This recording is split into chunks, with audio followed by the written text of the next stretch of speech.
Chers amis de la parole, bonsoir. De quoi est fait votre christianisme? Je propose cette thématique à votre réflexion ce soir. Il y a de cela 2 semaines à peine, je me trouvais devant un groupe de personnes prêchant l'Évangile à des adultes, à des jeunes, à des moins jeunes, étant bien loin de penser que les circonstances sur cette planète pouvaient basculer en moins de 24 heures. Les volcans qui crachaient le feu étaient pour moi l'actualité des Irlandais. La terre qui tremblait de toutes parts, créant de l'émoi et de l'angoisse chez les nations, était la réalité pour moi des Turcs ou encore des Mexicains. Les bombardements de villages entiers semant la terreur et la mort étaient l'affaire pour moi des Palestiniens ou encore des Afghans. Les incendies meurtriers, la réalité des Australiens ou encore des Californiens. Qu'en était-il pour nous ou Antillais? Nous sommes visités de temps en temps par de violents ouragans, me direz-vous, donnant lieu à une période ou à des périodes de confinement allant de 24 heures minimum jusqu'à 72 heures maximum. Et quelques jours après, la vie reprend son cours jusqu'au prochain épisode climatique. Mais il y a de cela peu de temps. Il est venu comme de nulle part, mais de l'Est, et en un temps record a fait le tour de la planète pour faire la une de l'actualité de tous les médias sans exception. Un minuscule et invisible agent pathogène est à l'origine désormais d'un traumatisme sociétal jamais connu par le passé. Aujourd'hui, les humains sont assez d'accord pour dire que la rapidité des moyens de transport a réduit notre planète à l'état d'un village et les consciences s'éveillent de plus en plus aux questions existentielles. Plusieurs s'interrogent et interrogent concernant le phénomène du moment. Et la question se pose, quelle interprétation donner à cet événement inédit? L'étudiant de la Bible que je suis voudrait attirer votre attention sur quelques textes bibliques et prophétiques.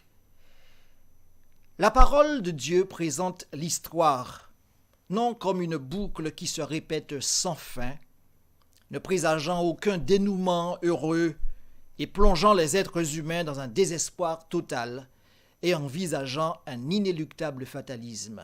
Non. Certes, le monde est malade, et que dis-je, il est gravement atteint. Mais la bonne nouvelle ce soir est que Dieu est présent, et que Dieu est puissant. Dieu est tout-puissant, et que son désir est la mise en sécurité spirituelle de tous les êtres humains. Le salut, mes amis, est garanti par le ministère puissant, efficace et efficient de Jésus-Christ. Et la question se pose maintenant, comment faire pour être au bénéfice de celui-ci? L'apôtre Pierre, dans sa 2e épître, chapitre 3, verset 9, fait cette déclaration: « Le Seigneur ne tarde pas dans l'accomplissement de la promesse, comme quelques-uns le croient, mais il use de patience. » Et voilà le terme qui nous intéresse pour ce soir. Il use de patience envers nous, ne voulant qu'aucun de nous périsse, mais voulant que chacun arrive à la repentance. En parlant de la seconde venue de Christ, car c'est ici le contexte de ce texte, les Écritures rapportent la réaction de 2 groupes de personnes. Un premier qui se prépare à vivre le beau, le vrai, le suprême et l'excellent. Un groupe qui se prépare donc à vivre ce que déclare Paul dans 1 Corinthiens chapitre 2 verset 9. À vivre ce que l'œil n'a point vu, ce que l'oreille n'a point entendu, et des choses qui ne sont point montées au cœur des humains, des choses que Dieu a préparées pour ceux qui l'aiment. Ce jour beau et merveilleux sera pourtant pour certains un jour de malheur. Un jour qui va plonger les êtres humains dans les ténèbres, comme le déclare Amos au chapitre 5, versets 18 à 20. Je déclare que ce jour sera ténèbres et non lumière. Un jour de malheur à l'image d'un homme qui fuit un lion et qui rencontre un ours sur sa route pour finalement arriver sur le seuil de sa maison et rencontrer un serpent. Quel malheur, me direz-vous? Le texte semble dire que toute issue de secours, pour certains, devient issue de malheur. Alors, comment être certain d'être dans le bon camp? Cette question a été traitée par le Christ un peu avant qu'il ne laisse ses disciples en leur apportant quelques précisions là-dessus. D'ailleurs, saint Matthieu va reprendre cette thématique de Christ et va consacrer 2 chapitres de son livre, chapitre 24 et chapitre 25, afin de traiter cette question. Le chapitre 24 de Matthieu égrène une liste de phénomènes sociaux, physiques, religieux et autres qui précèdent le retour de Jésus. C'est un texte qui informe l'homme concernant le kairos de Dieu, c'est-à-dire les temps prophétiques. Et voilà ce qu'il présente. Dans Matthieu chapitre 24, verset 5, une séduction religieuse. Dans Matthieu chapitre 24, verset 6, des conflits entre les nations. Et dans Matthieu chapitre 24, verset 7, des tremblements de terre. Le monde étant secoué dans tous ces domaines. Cependant, Matthieu chapitre 25, le chapitre qui vient après le 24e, va plus loin et traite, lui, de la préparation en vue du retour de Jésus. Il présente d'ailleurs la parabole des 10 vierges pour illustrer la situation de l'Église un peu avant le retour de Christ. Les vierges, devrais-je vous dire, sont une représentation de l'Église dans la parole de Dieu. Remarquez que Dieu est particulièrement préoccupé par la situation de son Église un peu avant son retour. D'ailleurs, le contexte est celui du jugement. Ici, les vierges, ou encore l'Église, se retrouvent en jugement afin que soient identifiés ceux qui sont prêts pour le retour de Christ de ceux qui ne le sont pas. Il s'agit donc de déterminer ceux qui sont prêts à recevoir le Christ afin de vivre avec lui éternellement. Et la question maintenant se pose, quelles sont les caractéristiques de ceux qui sont prêts à recevoir le Christ? 2 grands éléments synthétisent ce groupe. Dans un premier temps, ce groupe est connu de Christ et lui voue une totale confiance. Et dans un deuxième temps, ce groupe est rempli du Saint-Esprit et d'ailleurs est même transformé par celui-ci. Traitons la première caractéristique. Ce groupe est sauvé et est connu de Christ. Comment le savons-nous? Matthieu chapitre 25, verset 12 rappelle que les perdus le sont car Dieu ne les connaît pas. D'ailleurs, il leur dira, « Retirez-vous de moi, car je ne vous connais point. » Par déduction, les sauvés sont connus de Christ. Ce sont des personnes qui, un jour, ont décidé de s'intéresser à Dieu, de lui ouvrir leur vie.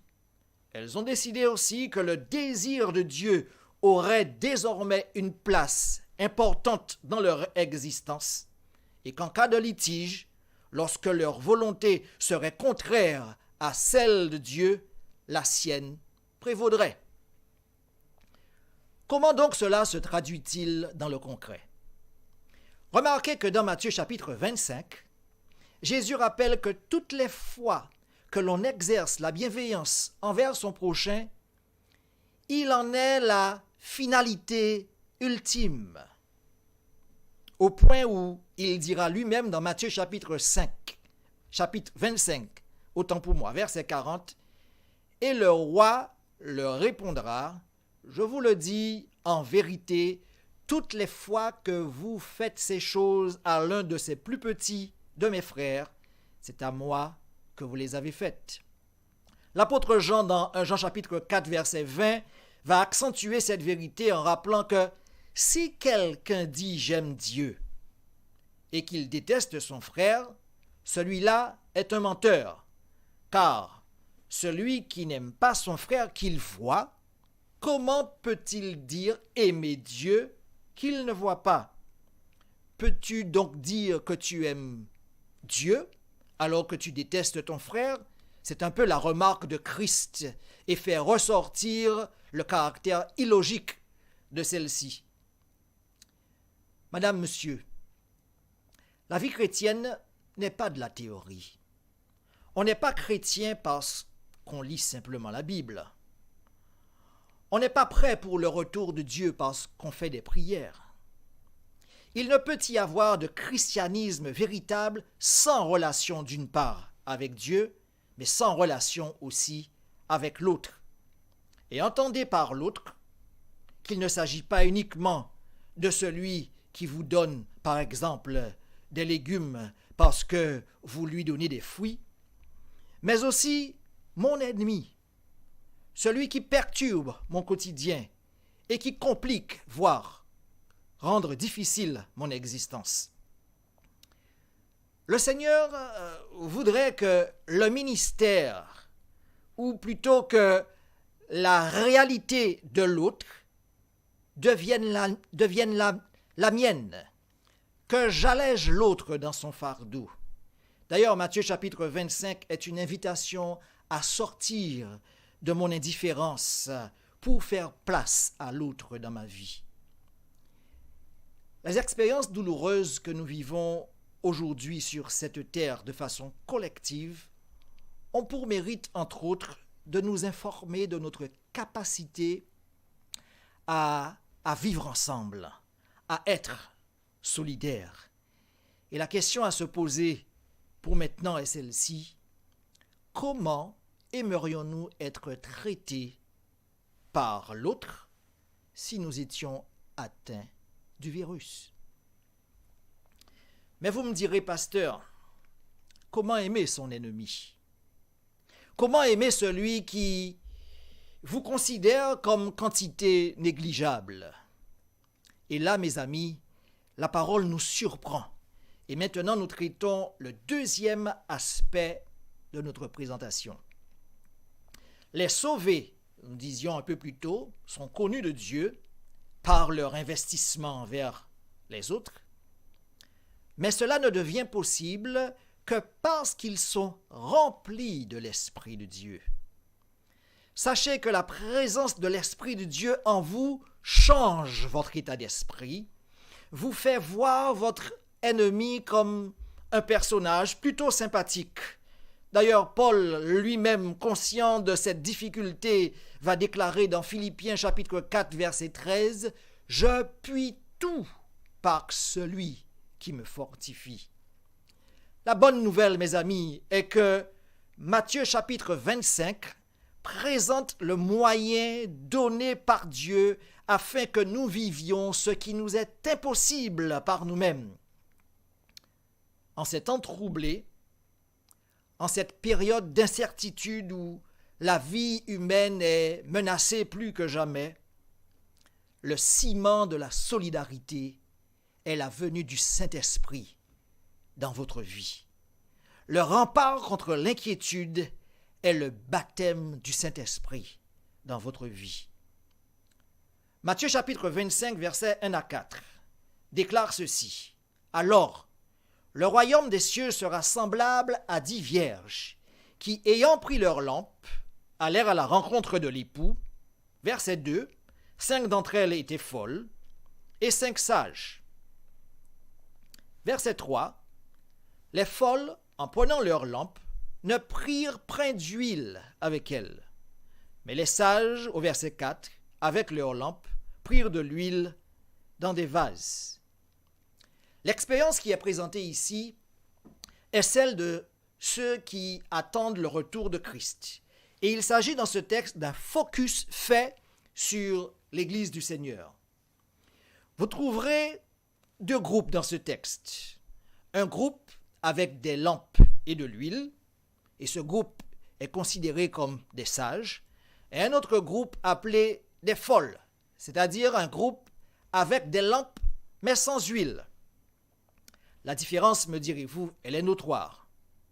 Le texte semble dire que ceux qui sont prêts à recevoir le Christ, ou encore qui l'ont connu, qui ont sympathisé avec lui, qui l'ont reçu,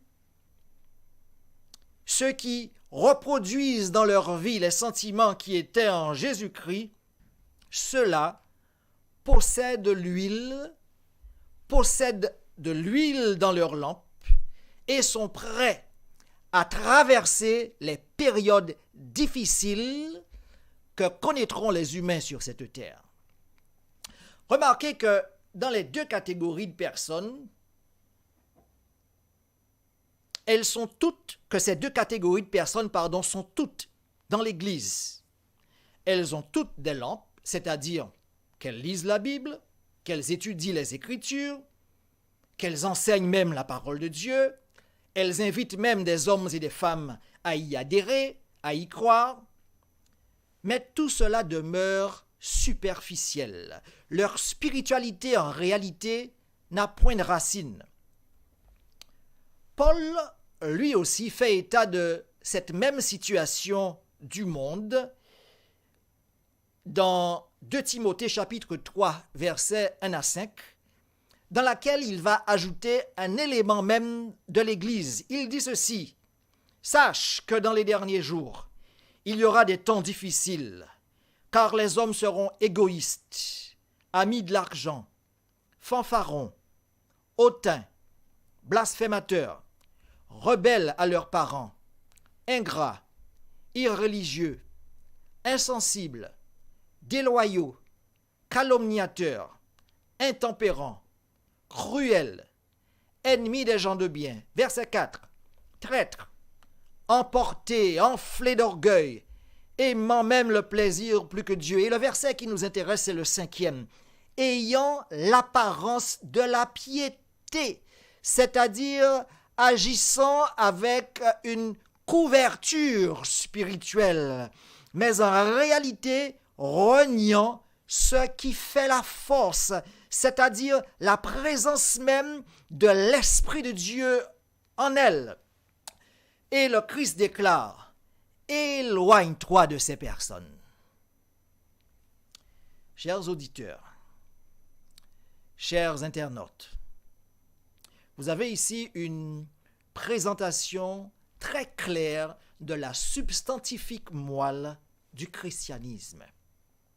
Le véritable chrétien est celui qui vit selon la parole, d'une part, mais qui vit aussi selon l'Esprit Saint. Sans l'Esprit de Dieu dans ma vie, toute connaissance de la parole n'est que futilité. Je peux avoir une connaissance livresque des évangiles, de la parole de Dieu, et pourtant être considéré de chrétien fou. Mon christianisme, à ce moment, est apparent, sans contenu véritable, sans fondement. Devant les épreuves de l'existence, je panique, l'angoisse m'envahit, la terreur prend place dans ma vie. A contrario, le chrétien qui à la fois maintient une relation avec Dieu et une relation avec les êtres humains, c'est-à-dire le chrétien qui est rempli de l'Esprit de Dieu, est considéré comme un sage. Et celui-ci se nourrit de la parole et est gardé sous les auspices du Saint-Esprit. Il maintient, je vous le disais, une relation avec son Dieu et est en totale relation avec ses semblables. Et la question que je voudrais vous laisser est celle-ci ce soir. Quelle est la place de Dieu dans votre vie? Et si à cette question vous répondez qu'il a toute la place dans ma vie, la question qui suit est celle-ci. Quelle est la place de l'autre dans votre vie? Car il y a une corrélation, un lien étroit entre ces deux questions. L'autre ne peut être présent dans ma vie que si et seulement si Dieu y est. Cet autre, quel qu'il soit, qu'il partage ma foi ou pas, qu'il soit de ma culture ou pas, qu'il soit différent pleinement ou pas de moi, je suis invité à l'accueillir. Je suis invité à faire chemin avec lui. Ce soir, mes amis, la question se pose. Quel est le contenu véritable de votre christianisme? Ce soir, Dieu voudrait entrer dans votre vie si ce n'est point le cas. Il voudrait transformer votre existence, installer en vous la paix, la sérénité, la quiétude. Alors que le monde est troublé, alors que les nations sont gagnées par l'angoisse, vous pouvez connaître la paix. Vous pouvez recevoir le Christ et cheminer dans ce présent monde avec assurance, avec sérénité, sachant que Dieu a le contrôle de votre existence et vous fera passer ces moments difficiles, vous permettant de gagner l'éternité sans être troublé, sans être gagné par la peur. Pourquoi ne pas l'inviter à venir en vous à cette heure? Je vous invite à la prière. Éternel, notre Père et notre Dieu, en parcourant les Écritures, il est clair que ton retour est pour très bientôt. Et tu nous invites à être des hommes, des femmes, des chrétiens sages, des hommes, des femmes, avec un christianisme ayant un contenu nous permettant de traverser ces heures difficiles. Et à cette heure donc, nous faisons le choix de te recevoir en nous, de te laisser habiter dans nos vies, de nous transformer, afin que ce qui nous est impossible devienne possible, afin que ton esprit présent en nous nous transforme, nous rendant semblables à toi. Ô Père éternel, je prie que cette prière soit entendue et que des réponses soient données et que la paix soit réelle dans les cœurs. Nous t'avons prié par les grâces indicibles de ton Fils Jésus et pour ta sainte gloire. Amen. Chers amis, nous vous remercions pour votre attention. Nous vous donnons rendez-vous à un autre moment de réflexion spirituelle, mercredi prochain à 19h. Que Dieu vous garde et qu'il vous bénisse.